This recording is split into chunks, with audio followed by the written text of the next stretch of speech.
no Mets hats, no Yankees hats, none of that shit. I will And I always rep appreciate Boston that. sports. I'll rep, how I grew up, and I love everything about it. But it's like I don't. Mother, if it was up to certain people, I'd be in Roxbury on the corner still looking for new rappers. Like that's not how it Right. works. And the reason why I mentioned that, I want a lot of people to know that evolution is a great thing. And Static Selektah and myself, of course, we love evolving and going on and moving on to other great things and doing our thing. Static Selektah, I want you to first, you see, he's right now. Could you tell the people where you're at right now? We're in Brooklyn, New York City, at my studio, Harley Hall's House of Hits. This is where I've been since my daughter was born. That's usually the setup. So let me explain this, because I know a lot of y'all watch me live on the Instagram when I DJ. That setup I have on my kitchen counter, that's usually right here. This is like the green room where we play music after we make it and all that. We'd be bugging out with that thing. For Yeah, all y'all yeah. that come in asking where my turntables are, like, y'all need to grow up with that shit. Like, people be like, you don't use techniques? Of course I do. But I'm not bringing those to my house and making a mess. So anyway, Yes. this is where, this is where it goes down. And then in here is the So could you start with that baseball that's there? I want people to understand your love for not only Boston, of course, but Red Sox. And I see that picture. That could you explain I what was that is? actually at this game. This is 2004 ALCS Game 4 home run from Big Papi, Red Sox versus Yankees.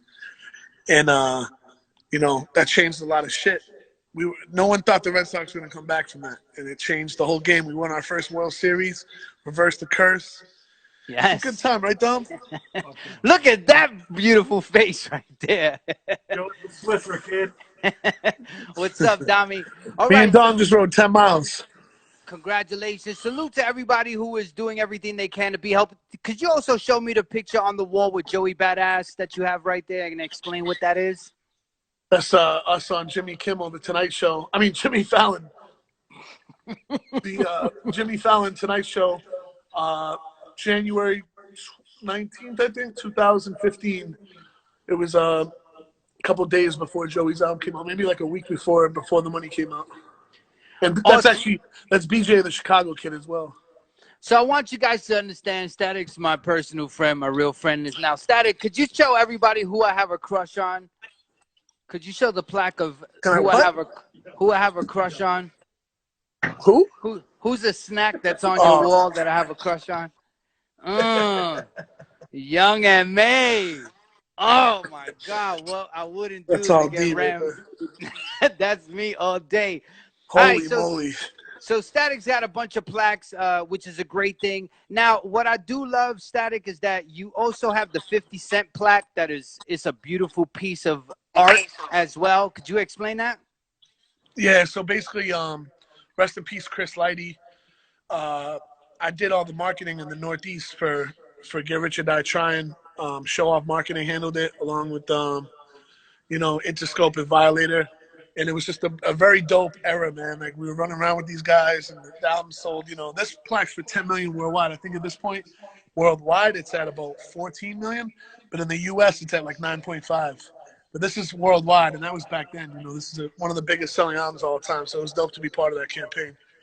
So, Static, could you tell me, was there a B-boy scene out there? Because I see Of DJ Lin course. Rock just said classic. Could you explain Nah, so people know how it was going down out there? I mean, in Boston and Lawrence and Lowell, there's so many different crews, but obviously the most famous in Boston were the Flow Lords, who have been in the game, just as long as Rocksteady. They used to go down and battle them back in the day. Shout to Leansky and his son, who's killing it now. Well, Yeah. Lino is the father. Leansky's the son. So And listen, how about the last days of Sutra? What was the infamous battle that was as important as Premier versus RZA that took place at Sutra? are you talking about me and you breakdancing battle? If you can, a lot of people who have watched the recap of us talking about the RZA and Premier thing, we know and we respect that DJ Premier is your dad, and I would love for you to kind of like, if you can, a beautiful synopsis of what you thought of the battle and what it meant to hip hop. I mean, it was really every rap nerd's wet dream, bro. Like the RZA and Primo is like, what else cool? You know, that was like the only good thing about this whole shit. That The was whole beautiful. quarantine. It's like we got RZA and Primo. If this shit was not a quarantine right now, we would not have that. One of the things I like that you said in the recap is that it was the one moment that you realized for 3 hours nothing had to do with anything negative. Yeah, it was just like you kind of forgot what was going on. I felt like it was a regular Saturday night, just bugging out my people. All right, Static, Because let's talk we had about me the and Zoom you. open, even though DStroy was the only one not on it during the battle, but we had a Zoom with like 8 of us just Because I was bugging out. writing everything like a nerd, and then y'all made fun of me for writing everything. And then Term had an actual party in Lowell and didn't social distance. Yes. Oh, he did? See, that's why Bro, he's bad. he had Apple Wu-Tang at his studio. Not good for Americans. So listen, I want you to show the people some stuff because this is not only like a thing where people could listen to us, but they can see. So if you could show somebody, show everybody who is viewing right now a wonderful treat that you have in your studio that inspires you when you look at it. Actually, let's start with what's above your. Let's start with what's above your turntable. Okay. You know what I'm talking about. I'm talking about inside the studio room. Talking about everybody in the past? Yes, correct. Walk through it. This is, inspiration right here. I'm gonna start right here. This is my grandparents who both passed in the last couple of years, but they're wearing my first album T-shirt. They were just bugging out when it first came out back in 2007. Rest in peace to both of them, John and Ellen Gallant. This is me, Guru, and Primo in Boston at Gym at 94.5. This is the day I met Primo, but I had known Guru for some years before that. Probably like 3 years before that, I knew Guru. Wow.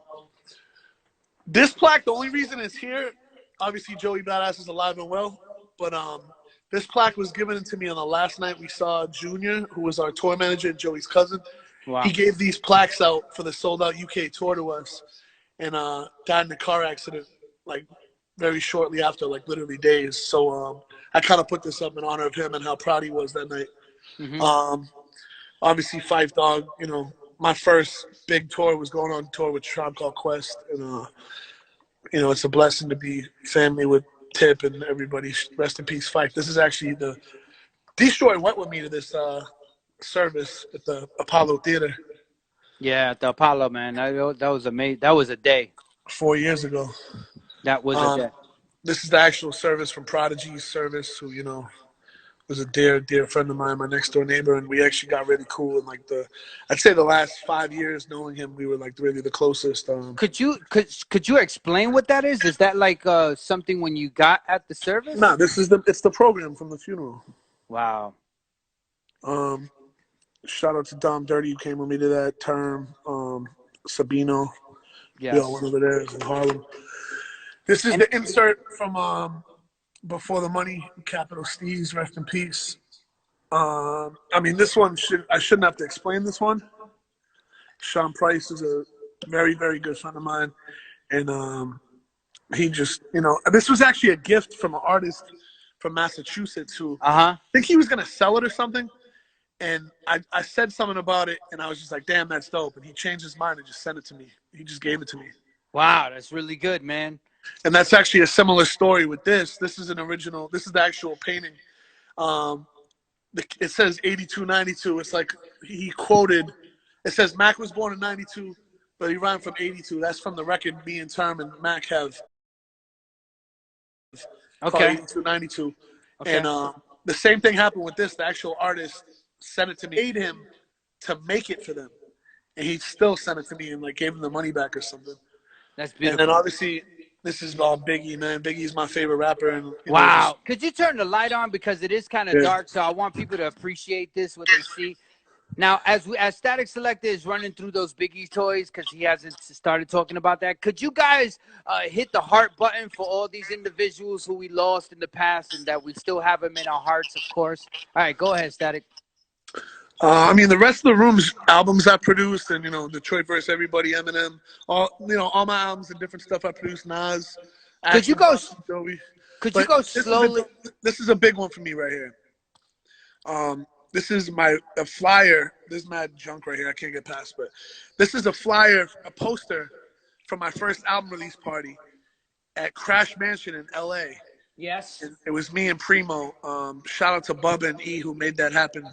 We actually had Salem Cigarettes like put up all kinds of bread for it and sponsored it. Beautiful. But that was like a really classic night. You know, my relationship with Los Angeles has been like amazing ever since this night. Like I feel like, you know, I was just watching the LA Underground documentary last night that I suggest everybody watch. Yes. And like Esteban, a bunch of people, like I got cool with a lot of dudes at that party, and ever since then, like all the Soul Assassins dudes have been family. You know, I knew Muggs before that, and I knew Al and a couple people, but that was really a big night for me in LA. You know, the rest of this is just albums that these albums that were done here. Could you show us the Eminem plaque and explain what that is? Yeah, this is a plaque for Shady 15. This was actually hand painted. It's a real hockey mask, hand painted by the artist that did the album cover. And you know, I produced the single Detroit vs. Everybody featuring Big Sean, Royce the 5'9", Danny Brown, Dej Loaf, and Eminem. So hopefully we get a platinum one for that soon, because it should be close to that now. But you know, it was a compilation. If that was just the Eminem single, it would, it definitely started a movement when it, you know, the Detroit versus everybody concept. Everybody started doing their neighborhood versus everybody. So we are right now in. This is the mic booth. Yeah. This is the infamous mic booth where you know, Trill Static and all that. I have the mic out here right now though, because I'm doing a radio show tonight. I need the mic right there for. You know. Sounds good. So, Statik, you do have a couple of items there, and this is really show off your gems. And I want to encourage everybody and let everybody know that if you are watching this show right now, after I'm speaking with none other than Statik Selektah, I'm going to allow other people to come into this conversation. But Statik Selektah, could you turn the camera back around to you? Because we want to look at the lovely face that you own. Oh, yeah, what a face it is.